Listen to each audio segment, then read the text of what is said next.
નમસ્કાર મિત્રો, આજના વિડીયોમાં આપણે માહિતી મેળવીશું ભારતની અંદર અત્યારે કલ્પસર યોજના ખૂબ જ ચર્ચામાં છે।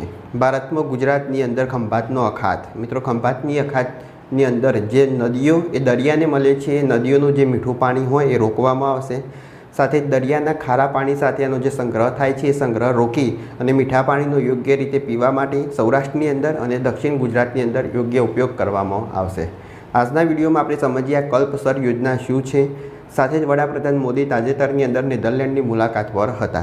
તો નેધરલેન્ડ હવે આ જે ટેકનોલોજી છે, આ જે ડેમ બનાવવામાં આવશે એમાં ગુજરાત અને ભારતની મદદ કરશે। તો આ નવી કઈ ટેકનોલોજી છે એના વિશે પણ ચર્ચા કરીશું। સૌથી પહેલાં આપણે સમજીએ કે એક એવી યોજના જે જો સફળ થશે તો ગુજરાતની અંદર આજે અત્યારે પાણીનું સંકટ છે, મોટાભાગના ઘણા ઇલાકાઓમાં એ પાણીનું સંકટ દૂર થશે। ખંભાતને ખાડી અને બનનાર વિશાળ ડેમથી લાખો લોકોને પીવાનું યોગ્ય પાણી મળશે।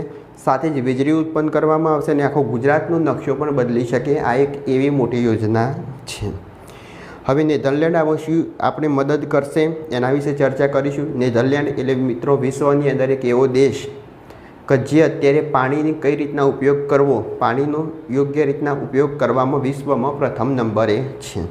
નેધરલેન્ડની અંદર આ રીતના એક 30થી 35 કિલોમીટર લાંબો ડેમ બનાવવામાં આવેલો છે કે જેમાં નદીના પાણીને સમુદ્રના પાણીથી અલગ રાખવામાં આવે છે કે જેનો યોગ્ય ઉપયોગ કરી શકાય। તો હવે એ જ ટેકનોલોજી અને નેધરલેન્ડના એ જ અનુભવને ભારતની અંદર ઉપયોગ કરવામાં આવશે અને મેં આપણા ગુજરાતની અંદર સમજીએ। હવે કલ્પસર યોજના એટલે શું? સૌપ્રથમ સમજીએ તો કલ્પસર શબ્દનો મતલબ શું? કલ્પસરમાં કેનો મતલબ થશે ખંભાત, LPAનો મતલબ થશે લાર્જ સ્કેલ અને SARનો મતલબ થશે ફ્રેશ વોટર રિઝર્વર, એટલે કે નદીઓનું જે ફ્રેશ વોટર હોય મીઠું પાણી એનો સંગ્રહ કરવામાં આવશે। અત્યાર સુધી કેવું હતું કે આ જે નદીઓનું પાણી હતું એ દરિયામાં વહી જતું હતું અને એનો યોગ્ય ઉપયોગ કરવામાં આવતો ન હતો। ખંભાતની અંદર આપણે જાણીએ છીએ કે ખંભાતનો અખાત કે જે સૌરાષ્ટ્ર અને દક્ષિણ ગુજરાત એનો વચ્ચેનો જે નાનો પટ્ટો છે 30 કિલોમીટરનો, ત્યાં આગળ ડેમ બનાવી અને પાણીને રોકવામાં આવશે। ત્યાં આગળ આવતી નદીઓની આપણે વાત કરીશું તો નર્મદા નદી, મહી, સાબરમતી અને ઘાઘર, આ 4 નદીઓ છે કે એનું મીઠું પાણી અત્યાર સુધી વેડફાઈ જતું હતું, સમુદ્રમાં જતું હતું, જે હવે અટકાવવામાં આવશે। આ યોજના પહેલીવાર ક્યારે લાવવામાં આવી એના વિશે માહિતી મેળવીએ તો આ વિચાર લગભગ 1970નો છે। એના પછી ફરીથી 1990ની અંદર આ પ્રોજેક્ટ ખૂબ ચર્ચાનો વિષય હતો। કોઈકના કોઈક કારણસર આ પ્રોજેક્ટને ડિલે કરવામાં આવેલો હતો અને તાજેતરની અંદર જ ફરી આ પ્રોજેક્ટ ખૂબ જ ચર્ચાનો વિષય બનેલો છે। પાણીની સમસ્યા વધી રહી છે, ગુજરાતમાં ઔદ્યોગિક વિકાસ વધી રહ્યો છે અને ક્લાઇમેટ ચેન્જના કારણે પાણીનું સંચાલન ખૂબ મહત્ત્વનું બનેલું છે। તો આ રીતના વહી જતું પાણી એનો યોગ્ય ઉપયોગ કરવામાં આવશે। હવે મહત્ત્વનો મુદ્દો છે કે નેધરલેન્ડ હવે આમાં ભારતની મદદ કઈ રીતના કરશે? તો મિત્રો નેધરલેન્ડ એવો દેશ છે કે જેનો મોટો ભાગ સમુદ્રની સપાટીથી નીચે છે। ત્યાંના લોકોએ સમુદ્ર સાથે ડેમ કઈ રીતના બનાવવા, પાણી નિયંત્રણની અદ્યતન ટેકનોલોજી વિકસાવી અને વિશ્વમાં વોટર એન્જિનિયરિંગમાં નેધરલેન્ડ એ પ્રથમ ક્રમાંકે છે। એટલે હવે ભારત અને નેધરલેન્ડ સાથે મળી અને યોજના પર કામ કરશે। તાજેતરની અંદર જ આ જે યોજના અમલમાં મૂકવામાં આવશે તો એમાં ટેકનિકલ અભ્યાસ કરવામાં આવશે, સમુદ્રી પ્રવાહોની તપાસ કરવામાં આવશે, સેડિમેન્ટેશન એટલે કે ગાદ ભરવાની સમસ્યા અને પર્યાવરણ પર આની શું અસર થશે, આ દરેક જે મોટા મુદ્દાઓ છે એના અંદર ભારત અને નેધરલેન્ડ સાથે મળી કામ કરશે। જો યોગ્ય રીતના મુદ્દાની તારવણી થશે તો એના પછી જ આ જે પ્રોજેક્ટ છે એની શરૂઆત કરવામાં આવશે। કલ્પસર યોજનાના મુખ્ય ફાયદા શું એની પણ આપણે માહિતી મેળવીએ તો એક, પાણીની મોટી બચત થશે। દર વર્ષે કરોડો ક્યુસેક પાણી સમુદ્રમાં જાય છે। સમુદ્રનું પાણી હોય તો આપણે એને સિંચાઈ માટે અથવા પીવા માટે કોઈપણ રીતે ઉપયોગ કરી શકતા નથી, એમાં ક્ષારનું પ્રમાણ ખૂબ વધારે હોય અને નદીઓનું પાણી જે મીઠું હોય જેને પીવા માટે અને સિંચાઈ માટે યોગ્ય રીતે ઉપયોગ કરી શકાય। તો નકામું આજે પાણી વેડફાઈ જાય છે અને હવે રોકવામાં આવશે। તો પીવાનું પાણી મળશે, ખેતી માટે સિંચાઈ મળશે અને પાણીની અછત ઘટી શકે છે। ખાસ કરીને સૌરાષ્ટ્ર, કચ્છ, ઉત્તર ગુજરાત જેવા વિસ્તારો માટે આ એક ખૂબ મહત્ત્વની યોજના ગણી શકાય। આનાથી ખેતીમાં ક્રાંતિ આવશે। ઘણા વિસ્તાર એવા છે કે જ્યાં આગળ સિંચાઈનું પાણી પૂરેપૂરું મળી શકતું નથી, તો આ પાણીનો સંગ્રહ કરવામાં આવશે તો યોગ્ય રીતના સિંચાઈ કરવામાં આવશે, વધુ જમીન સિંચાઈ હેઠળ આવશે, પાક ઉત્પાદન વધી શકે, ખેડૂતોની આવક પણ પહેલાં કરતો વધી શકે છે। આ મહત્ત્વના મુદ્દાઓ છે।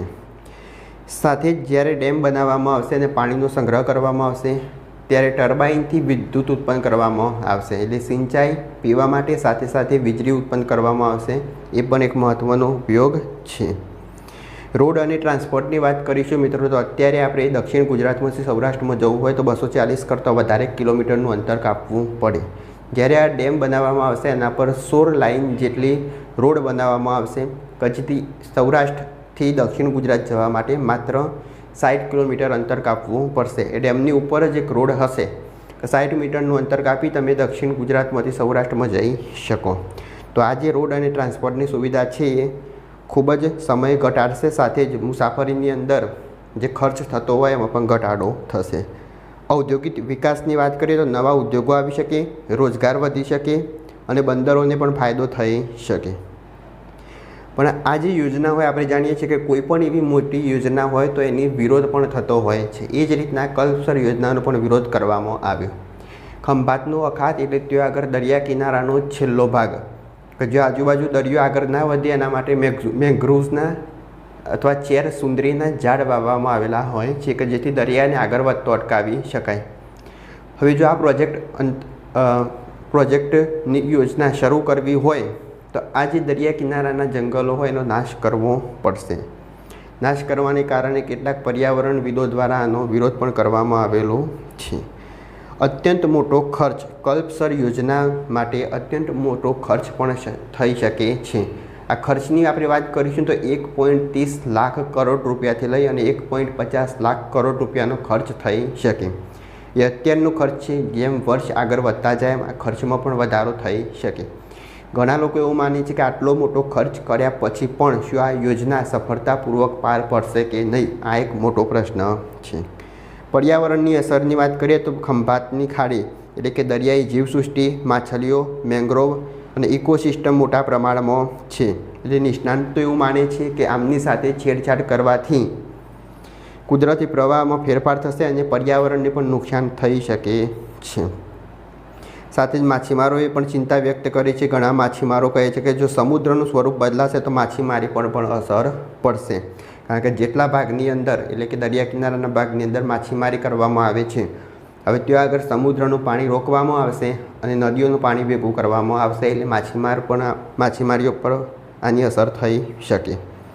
ક્લાઇમેટ ચેન્જ પણ થઈ શકે, ભવિષ્યમાં સમુદ્રની સપાટી વધી શકે, ચક્રવાત પણ વધી શકે છે। તો આવા કેટલાક મુદ્દાઓ હતા, આ મુદ્દાઓને લઈ આ યોજનાનો વિરોધ પણ કરવામાં આવેલો છે।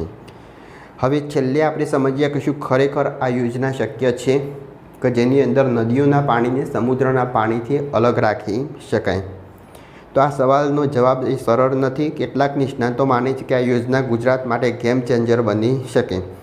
સાથે જ કેટલાક લોકો એવું માને છે કે ટેકનિકલી અને પર્યાવરણની દ્રષ્ટિએ આ ખૂબ જ જોખમી છે, પરંતુ એક વાત ચોક્કસ છે, જો નેધરલેન્ડ જેવી વોટર એન્જિનિયરિંગમાં નિષ્ણાત દેશની મદદ મળે તો યોગ્ય આયોજન થાય તો આ પ્રોજેક્ટની શક્યતાઓ વધી જાય છે। તો એક તરફ આપણે જોઈએ તો આ પાણી બચાવવાથી ગુજરાતની અંદર ઘણી જગ્યાએ પાણી નથી તો ત્યાં પાણી પહોંચાડી શકાય, પછી એ દક્ષિણ ગુજરાતનો ભાગ હોય કે સૌરાષ્ટ્રનો ભાગ હોય। સાથે જ નદીનું પાણી હોય તો એ સિંચાઈ માટે અને પીવા માટે પણ એનો ઉપયોગ કરી શકાય। બીજી બધું વાત કરીએ તો પર્યાવરણ પર પણ આની ગંભીર અસર થઈ શકે। ઘણા વૃક્ષો કાપવામાં આવશે, દરિયાનું પાણી દૂર રાખવામાં આવશે, ડેમ બનાવવામાં આવશે કે જેથી મચ્છીમારી પર આનું અસર થઈ શકે છે। તો જે રીતના એક સિક્કાની બે બાજુ હોય એ રીતના કોઈ પણ પ્રોજેક્ટ અમલમાં મૂકવો હોય તો એની પણ એક બાજુ ફાયદો હોય તો બીજી બાજુ નુકસાન હોય છે। જો આ વિડીયો ગમ્યો હોય તો લાઈક કરો, શેર કરો, ચેનલ સબસ્ક્રાઈબ કરો। ત્યાં સુધી જય હિન્દ, જય ભારત।